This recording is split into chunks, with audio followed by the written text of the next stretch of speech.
Have you ever wondered what would happen if the moon suddenly came closer to Earth? Imagine the dramatic impact it would have on our planet. First of all, the tides would be completely disrupted. The gravitational pull of the moon is what causes our ocean tides, so if it moved closer, we would see massive tidal waves flooding coastal areas. Next, the Earth's rotation would be affected. The moon helps stabilize our planet's tilt, so if it came closer, our days would become shorter and our seasons would be thrown into chaos. Furthermore, the moon's proximity would also affect our weather patterns. With increased gravitational forces, storms and natural disasters would become more severe and unpredictable. And finally, the moon's closer proximity could even have major impacts on our ecosystems and wildlife.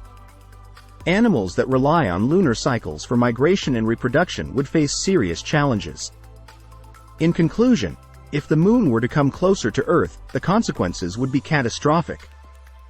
It's a reminder of just how interconnected and delicate our planet's balance truly is. Thanks for watching, and be sure to like, share and subscribe to our channel for more thought-provoking content.